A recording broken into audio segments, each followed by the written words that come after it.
Olá, minha gente, tudo bem?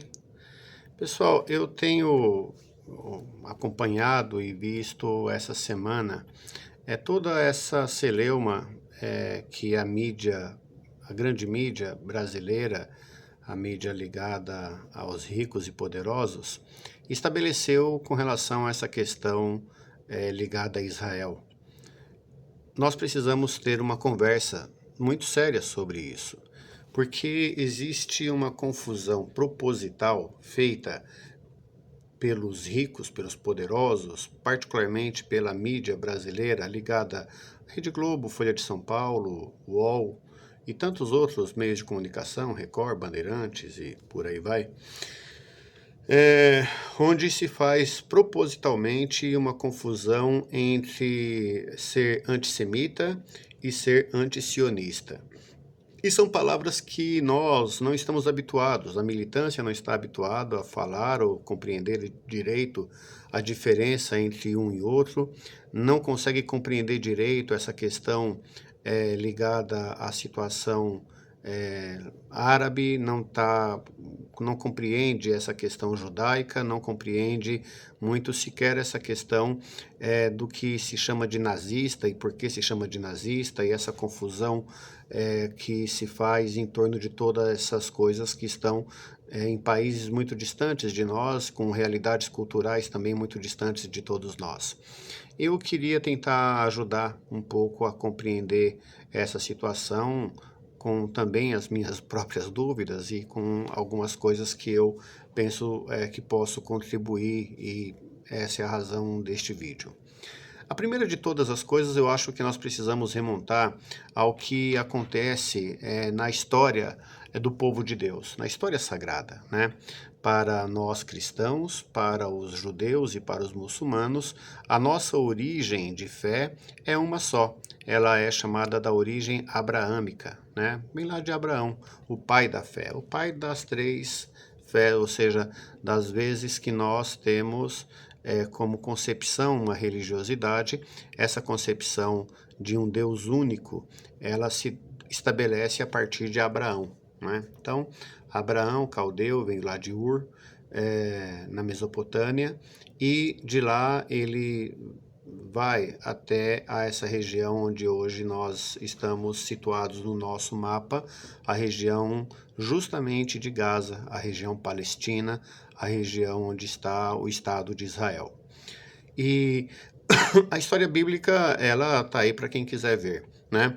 Tudo começa, então, com a questão de Ismael, que é filho de uma escrava chamada Agar, e essa escrava ela é desposada com Abraão, já que Sara, a sua esposa, não podia ter filhos. Depois do nascimento de Ismael, filho de Agar, Sara tem um filho chamado Isaque. E esse filho é o filho primogênito, reconhecido como filho primogênito de Abraão. Acontece que Abraão teve um outro filho anterior chamado Ismael. Pois bem, essa história tem relação com esse primórdio da história cristã, né? E está aí há 6.000 anos, mais ou menos, 5.500 anos mais ou menos, que a história do povo de Deus vem sendo construída. E fundamentalmente você tem, a partir desse núcleo, dessa perspectiva histórica, se formam as 12 tribos, essas tribos não permanecem juntas, se faz a partir daí uma divisão, né? E a partir dessa divisão nós vamos ver uma relação sociopolítica e religiosa e nascer, né? Se passam aí 4.000 anos, se nasce Jesus Cristo, né? E a partir de Jesus Cristo você tem aí um novo processo de um novo rompimento e uma nova religiosidade nascendo. E aí se passam mais ou menos 500 anos, né? E surge Maomé, e Maomé estabelece então uma terceira vertente religiosa, mas todas elas nascidas lá em Abraão. Pois bem, então esse é um resumo muito básico para que a gente possa tentar compreender minimamente o que acontece hoje na faixa de Gaza. A história ela vai acontecendo, muitas coisas se dão nesse meio tempo e nós vamos vendo esse mundo árabe, esse mundo judeu, esse mundo muçulmano, esse mundo cristão, com diversos conflitos, muitos conflitos, conflitos de guerras sem fim. Né? Muitas e muitas mortes, incalculáveis mortes aconteceram nesse período do pós-cristianismo e antes do cristianismo. Nós vamos ver todas elas guerras que têm como um pano de fundo a questão religiosa. Pois bem, nós fomos criados, né, dentro de uma cultura europeia e essa cultura ela traz para o Brasil a perspectiva da religiosidade cristã católica. E a partir dessa percepção vai a história acontecendo e nós chegamos nesses tempos e nesse lugar aqui no Brasil. Pois bem, no ano de 2023, mais precisamente no dia 7 de outubro, um grupo intitulado Hamas, ele faz uma coisa que não pode ser aceita como algo trivial e comum. Ele entra dentro do Estado israelense, um Estado absolutamente fortificado, um dos exércitos mais preparados do planeta, com uma capacidade bélica impressionante e com uma tecnologia bélica que talvez não tenha igual outra no mundo. Né? E esse grupo, um grupo com metralhadoras, fuzis, revólveres, com alguns pequenos aeroplanos, tratores, consegue furar esse cerco dessa potência bélica israelense. Por si só, a mim, gera muita suspeita nessa história. Netanyahu, um sanguinário e um sujeito mau e cruel, e o seu governo cria uma falha no sistema de segurança que certamente será investigada no pós-guerra. Guerra essa que, no meu ponto de vista, também simplesmente não existe. Porque por guerra você precisa entender, desde os primórdios da guerra, um exército contra outro exército. Quando um dos exércitos vence a batalha, a guerra cessa, esse povo é dominado e a partir daí a história continua. Nos primórdios, a guerra fazia com que esse povo fosse escravizado. Neste momento histórico, a escravização já não é aceita enquanto população geral e nem individual, embora exista, mas o motivo da guerra, o país vencedor, estabelece ali as relações que tem. Pois bem, está ficando já muito longo esse vídeo, mas ele é de fato longo para que a gente possa entender o que acontece nesse momento. Acontece que o governo de Israel não está fazendo guerra contra um outro exército, muito menos guerra contra o que eles chamam do Hamas. Eles estão massacrando e matando pessoas a esmo. Crianças e mulheres não podem ser confundidos com soldados do Hamas. E nesse sentido não se justifica, em hipótese alguma, o que o Hamas fez ao matar quase 1.400 pessoas e sequestrar 240 pessoas, mais ou menos, israelenses. Não é justificável, por nenhuma forma. Não consigo dar justificativa para uma ação como essa, que pode sim ser englobada como uma ação terrorista. Pois bem, ou qual é o nome que se dá à invasão de um país, de um outro lugar, e ali se mata 1.200 pessoas, e ao matar essas 1.200 pessoas, 1.400 pessoas, sequestra outro tanto, não consigo descrever outro nome. Porém, a reação que Israel está fazendo com relação a essa situação é absolutamente desproporcional e descabida. Não tem justificativa. Mas eu queria falar um pouco sobre o que é a faixa de Gaza para a gente poder tentar entender. Hoje eu estava refletindo com alguns companheiros e eu queria falar um pouquinho sobre Gaza, sobre aquilo que se entende por Gaza. Gaza é uma tirinha, é um lugar muito pequeno, né? Uma localidade pequena. Ela tem mais ou menos 45 quilômetros quadrados. Isso vai dar mais ou menos ali de Osasco em linha reta até Guarulhos, é uma faixa pequena e volta, ou seja, é uma faixa de 40 quilômetros quadrados, ou seja, você tem ali uma região talvez até menor do que essa. Mas é isso, para a gente aqui de São Paulo entender, seria mais ou menos isso, uma faixa de terra em linha reta, por alguns quilômetros quadrados, voltando. Então você tem aí 45 quilômetros quadrados é o tamanho de Gaza. Ok. É, Qual é a população que tem dentro desse lugar? Aí já é muito impressionante.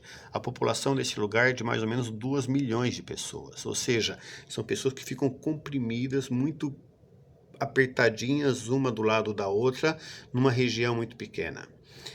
E ela é espalhada, então, durante todo esse período do sul, que fica ali perto de Israel, ao norte, que fica, em tese, mais distante dessa tira, ou seja, fica na outra ponta. O que Israel obrigou a fazer?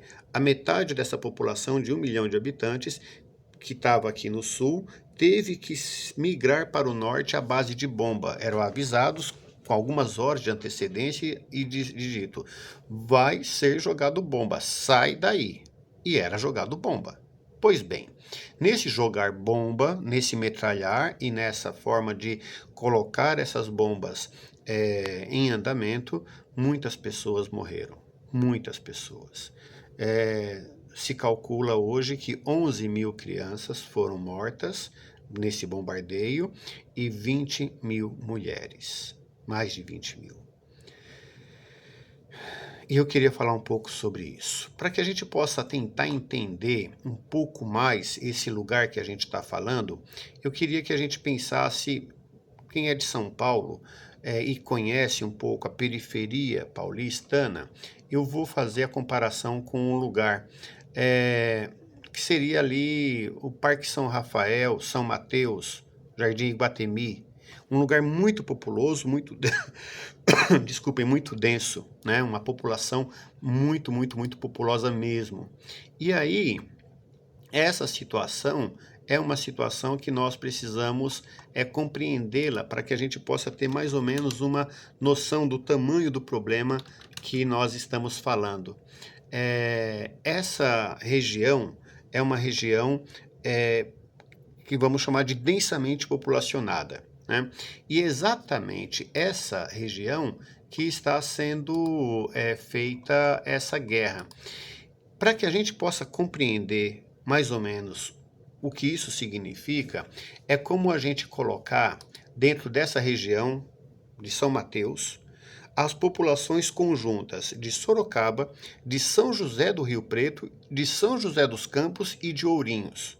Pegar toda essa população, que dá 2 milhões de pessoas, e colocar numa região de 45 quilômetros quadrados, que é a faixa de Gaza, que é mais ou menos o que seria então o tamanho de São Mateus, né? É essa região e é exatamente isso que nós estamos falando. Então, é como se nós puséssemos, né, hipoteticamente, a população de 4 grandes cidades, em uma cidade média do estado de São Paulo, dentro da Zona Leste, de um pedacinho pequeno da Zona Leste. Dá para imaginar a dificuldade? Agora imaginem o seguinte, a parte de baixo de São Mateus é obrigada a se deslocar até o Jardim Iguatemi e ali, que já tem 1 milhão de pessoas, receber outro 1 milhão de pessoas. Inacreditável? Pois é o que está acontecendo na faixa de Gaza. É essa situação que nós precisamos dizer que não é possível ser favorável. Olha, eu vou dizer uma coisa que eu sei que soa muito ruim para os meus irmãos judeus. E eu sei também que os meus irmãos judeus, os quais eu tenho contato, eles concordam com o que eu vou dizer, embora discordem da forma como vai ser dita, mas ela precisa ser dita para que a gente possa entender a gravidade.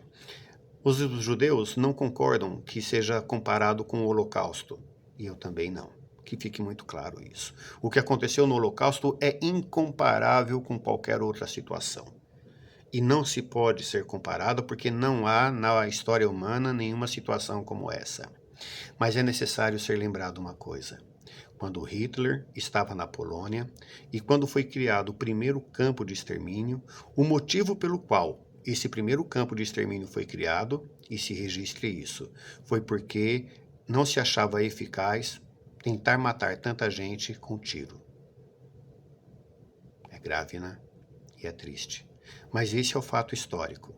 Lá na Polônia, no primeiro lugar onde eles começaram a matar gente, eles matavam gente metralhando no que a gente vai chamar aí de chacina. Mas eram milhares e milhares de pessoas. Pois bem, essas pessoas, as milhares, elas eram mortas a tiro. E aí procuraram um método mais eficaz. Construíram galpões, fecharam esses galpões e colocaram gás nesses galpões. Dá para entender? É essa a questão que precisa ser discutida. Nós não podemos esperar que morra 1 milhão de palestinos para que se tome providências. Já está chegando em mais de 50 mil, 60 mil. Se matou mais crianças e mulheres do que soldados do Hamas. E isso é um fato incontestável, são números. Não se coloca nessa conta a quantidade de jovens, não se coloca nessa conta a quantidade de idosos, não se coloca nessa conta a quantidade de pessoas que estão com dor e não têm acesso a remédio, que estão com sede e não têm água, que estão com frio e não têm cobertor nem blusa. Não se coloca nessa conta a quantidade de pessoas que estão feridas e morrendo com dor sem tratamento, porque Israel destruiu toda a rede hospitalar daquele lugar. Não é possível aceitar isso. Que os meus irmãos judeus possam fazer uma reflexão sobre se o preço que eles vão pagar por isso, por esse pecado, compensa apoiar um governante como Netanyahu. Netanyahu não pode representar o povo judeu e eu não quero me intrometer na lógica judaica de governança. Mas certamente vocês têm pessoas melhores do que Netanyahu para escolher e vocês têm os melhores cérebros do planeta. Vocês têm as pessoas mais competentes, mais estudiosas, mais capacitadas, mais estudadas, ou seja, estudiosas no sentido de que têm capacidade, condição de ter estudo. Não é possível que o povo judeu aceite esse massacre, esse genocídio. Não tem outro nome, minha gente. O que vocês estão permitindo que se faça é um genocídio e não pode exigir de nós, que não somos judeus, que aceitemos isso porque são judeus. Não é possível que aceitem isso. Não é possível que estejam cegos a isso. Não é possível que não estejam vendo que isso vai depor contra vocês. E a minha preocupação de verdade é com vocês. Se estão dizendo que o antissemitismo é um problema, isso vai ser elevado à 9ª potência. Porque vai ficar claro o que Netanyahu fez com o povo palestino. Não tem como esconder essa atrocidade. Ficou muito mais longo do que o que eu queria, mas eu queria dizer que nós não podemos aguardar que haja mais terror contra os nossos queridos irmãos palestinos para se vingar das atrocidades que foram cometidas contra o povo judeu pelo Hamas. Eu não consigo concordar com o Hamas, mas eu concordo menos ainda com a resposta que Israel está dando a essa situação. Nós precisamos de resposta. E uma das respostas, os meus irmãos judeus também concordam comigo. É necessário criar o Estado palestino para responsabilizar juridicamente aqueles que têm responsabilidade jurídica. E eu quero lembrar também aos meus irmãos judeus que quem ajudou a colocar o Hamas no poder foi quando derrotaram e ajudaram a derrotar a autoridade palestina que tanto lutou pela paz. Às vezes, a vontade de ter poder gera muita consequência. Bolsonaro que o diga aqui no Brasil, Netanyahu que o diga aí em Israel. Malditos sejam aqueles que apoiam a extrema-direita.